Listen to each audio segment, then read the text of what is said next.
سے کہا تم میں سے جس کی طاقت ہے وہ نکاح کرے۔ حضور سے پوچھا گیا کس سے نکاح کریں، کیسی عورت ہونی چاہیے؟ نکاح سے پہلے کے معاملات، عورت کو تلاش کرنا یہ اہم مسئلہ ہے۔ ضرور اس چیز میں اپنا وقت لگائیں، میں نہیں کہتا کہ تلاشنا نہیں چاہیے، تلاشیں، اس لیے کہ وہ تمہاری نسل اس سے چلنے والی ہے، تمہارا خاندان اس سے آباد ہونے والا ہے۔ تو خالی تم گورا چٹا رنگ دیکھنے کے پیچھے نہ پڑو، بلکہ پورے ایک گھر کو چلانے والی، بلکہ تمہارے بچوں کی پہلی یونیورسٹی ہے، پہلی درسگاہ ہے، تم اس درسگاہ کو لانے جا رہے ہو تو کیا کیا اس کے اندر کوالٹی ہونی چاہیے وہ دیکھو۔ لوگ خالی فوٹو دیکھ کر کے رنگ کالی ہے گوری ہے، کالی ہے گوری، اسی پر لگے ہو۔ حضور پاک صلی اللہ تعالی علیہ وسلم نے فرمایا دنیا میں جو بھی نکاح کرتا ہے اس کے 4 مقصد میں سے ایک ہوتا ہے، یا تو عورت کا حسن و جمال دیکھ کے نکاح کرتا ہے، یا عورت کے پیسے دیکھ کر کے کرتا ہے، بہت مالدار ہے، بڑے باپ کی بیٹی ہے، سنو ایسے داماد ہو۔ حضور صلی اللہ علیہ وسلم نے فرمایا یا تیسرا مقصد یہ ہوتا ہے کہ بڑے خاندان والی ہے، یعنی حسب و نسب اعلیٰ ہے، ہم تو شیخ تھے وہ پٹھان ہے، یا پھر اور کسی بڑے خاندان کی ہے۔ پہلا خوبصورتی، دوسرا پیسہ، تیسرا خاندان۔ حضور نے فرمایا چوتھا ایک مقصد ہے وہ اچھا ہے۔ حضور فرماتے ہیں یا تو پھر اس کے اخلاق و کردار دیکھ کر نکاح کرتا ہے، یہ 4 میں سے کوئی ایک۔ اور رسول کریم صلی اللہ علیہ وسلم نے ہر ایک کا ریزلٹ بھی بتایا۔ جس نے صرف حسن و جمال دیکھا اور کچھ بھی نہیں دیکھا، خوبصورتی دیکھی، میرے آقا فرماتے ہیں ان قریب اللہ اسے فتنے میں مبتلا کرے گا۔ فتنے میں مبتلا کیا؟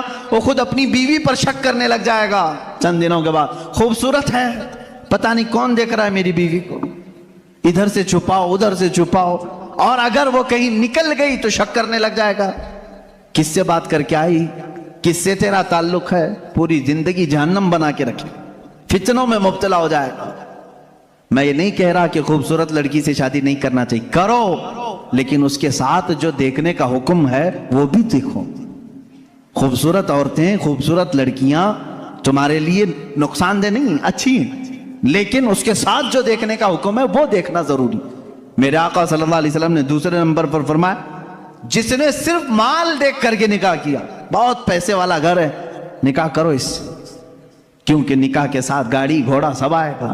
حضور پاک صلی اللہ علیہ وسلم فرماتے ہیں ان قریب اللہ اسے فقیر بنا دے گا، اسے محتاج بنا دے گا۔ ایسے دامادوں کو دیکھا ہے ہم نے، ہر ایک سے قرضے لیتے رہتے ہیں، ہاں سسر سے تو ملا ہی تھا لیکن برکت کچھ نہیں ہوئی، پھر اس سے 4 اس سے 4 اس سے 4 قرضے میں ہی ڈوبا ہے، اور یہ قرض کی لعنت اس کی ختم نہیں ہوتی۔ ڈھونڈ کے دیکھو ایسے بہت داماد ملیں گے، یا تو پھر وہ گھر جمائی بنیں گے۔ تیسرا جو بڑے خاندان کو دیکھا، حضور پاک صلی اللہ علیہ وسلم فرماتے ہیں اللہ اسے رسوا کر دے گا، وہ ذلیل ہو جائے گا لوگوں میں۔ ہاں جس نے اخلاق و کردار دیکھا، عورت کے اچھے اخلاق و کردار، اس کی دینداری دیکھا، حضور فرماتے ہیں اللہ اسے دنیا میں بھی برکت دے گا، آخرت میں بھی برکت دے گا۔ اب اس کے ساتھ پلس کیا ہے؟ نمبر 1 تم نے دین دیکھا، اخلاق و کردار دیکھا، اس کے ساتھ حسن و جمال بھی مل گیا تو بونس ہے تمہارے لیے، ساتھ میں مالدار بھی ملی تو بھی پلس پوائنٹ ہے، بڑے خاندان والی بھی ملی تو اور اچھا ہے، سونے پہ سہاگا ہے۔ ہاں لیکن نمبر 1 سب سے پہلی چیز اس کی دینداری۔ تمہارے گھر کی عورتوں کو جب بھیجو کسی لڑکی کو دیکھنے کے لیے، سکھا کر کے بھیجو، جاتے ہی یہ نہ پوچھیں کیا کیا پکانا آتا ہے، کیا کیا سلنا آتا ہے، ایمبرائڈری آتی ہے کہ نہیں آتی ہے، یہ نہیں، سب سے پہلا سوال کرو کہ قرآن کتنا پڑھا ہے، قرآن پاک تجوید کے ساتھ جانتی ہے نہیں، پہلا سوال کرو اپنی بہوؤں سے۔ ان ساسوں کے لیے میں کہہ رہا ہوں کڑھائی لکھائی اور سلائی یہ پوچھنا بعد کی بات ہے، پہلی چیز اس کا دین پوچھو، اور اس کے بعد میرے عزیزو ہم سب کے لیے سب سے پہلا سوال یہ ہے اس خاتون سے یہ پوچھو کہ اہل سنت و جماعت سے کیا تعلق ہے۔ عورتوں کی طرف سے مرد کے گھر جائیں تو بھی یہ سوال ہو، اس لیے کہ یہ عشق مصطفیٰ کی جڑ ہے، اور جہاں جڑ خراب ہو تو پھل نہیں آ سکتے۔ یہ سب سے پہلا سوال ہے کہ اس کے گھر میں دین مصطفیٰ کتنا ہے، عشق مصطفیٰ کتنا ہے. یہ سب سے پہلی چیز. اب یاد رکھنا، جس خاتون کو اس سوال کے ساتھ تم لائے ہو اس کی زندگی پوری اللہ رب العزت کی ذمہ کرم پر ہے. پھر اولاد اللہ کے ذمہ کرم پر ہیں. حسن و جمال کے ساتھ اللہ تمہیں با اخلاق اولاد عطا کرے گا، با اخلاق اولاد عطا کرے گا. لیکن یہ طریقہ شادیوں کا اس طرح سے رکھو. اگر لوگوں کو یہ معلوم ہو جائے نا، آج تم نے رواج بنا لیا، لڑکیوں کو دیکھنے آنے سے پہلے سب سے پہلے لڑکے کی اماں یہی سوال کر رہی ہے، لڑکے کی بہن یہی سوال کر رہی ہے، قرآن کتنا پڑھا ہے، تجوید کتنا پڑھا ہے. 2-4 گھروں میں یہ ہونے لگ جائے تو دیکھو لڑکیوں کو سب سے پہلے اب قرآن پڑھانا شروع کر دیں. کیوں؟ سب کو معلوم ہے نہیں پڑھائیں گے شادی نہیں ہوگی. آج یہ ایمبرائڈری کیوں کرا رہی ہیں؟ اس لیے کہ سوال تم پہلے یہی کر رہے ہو. سلائی آتی ہے کہ نہیں؟ سب لڑکیاں سلائی کلاس میں کیوں جا رہی؟ دیکھنے والے آ کر کے یہی پوچھ رہے ہیں سلائی کتنی آتی، پکائی کتنی آتی. انڈونیشیا کا ماحول میں نے دیکھا. انڈونیشیا کے ہمارے بہت سارے دوست ہیں. سب سے زیادہ میرے خیال سے حج پہ آنے والے انڈونیشیا کے لوگ. کیوں جانتے ہیں؟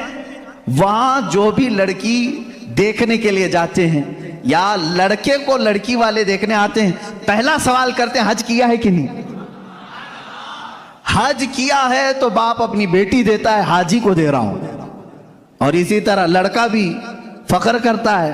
میرے تقریباً 100 سے زیادہ انڈونیشی دوست ہوں، سب کی عورتیں حجن ہیں اور وہ خود حاجی ہیں. کہتے ہیں ہمارے یہاں شادی سے پہلے حج کرا دیتے ہیں، اس لیے کہ اسی بیس پر شادی ہوتی. یہ کتنے اچھی چیز ہے کہ دین کا سوال ہو رہا ہے، دین پوچھا جا رہا ہے.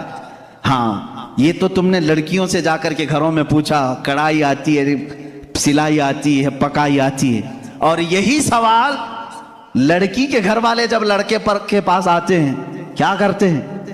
کون سی آفس میں کام کر رہا ہے، پرماننٹ جاب ہے کہ پرائیویٹ جاب ہے، کیسی جاب ہے، یہ سب سوالات تو ہے ہی. لیکن دھیمے دھیمے پراپرٹی بھی پوچھتے ہیں کہاں کہاں ہے، کتنی جائیداد ہے. خود ڈائریکٹ نہ پوچھیں تو کسی سے پوچھوا لیں باپ کی کتنی جائیداد ہے. یہ سوالات ہیں.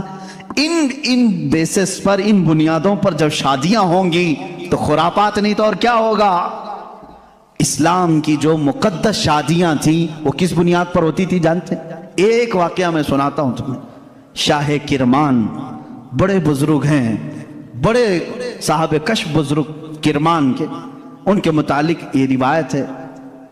وہ مالدار بھی تھے، اپنے وطن کے سردار بھی تھے. ایک دن مسجد میں آئے، دیکھا ایک نوجوان ہے، سیدھا سادہ ہے، مسجد میں بیٹھا ہے، اعتکاف میں لگا ہے، نمازوں میں. رات کو دیکھا آپ نے آ کر کے قرآن پڑھ رہا ہے. اس کو آبزرو کرتے رہے. تیسرے دن آپ نے آ کر اس سے پوچھا کہ بیٹا تم کہاں سے آئے ہو، کہاں ہے تمہارا گھر؟ کہا بس یہ جھونپڑی ہے. ایک چھپر ڈال کر کے جھونپڑی رکھا تھا. کیا مقصد ہے؟ کہا اللہ کو راضی کرنا ہے، بس اللہ راضی ہو جائے میں اس کے لیے دن رات محنت کر رہا ہوں. شاہ کرمان نے پوچھا تیرے گھر والے شادی وغیرہ؟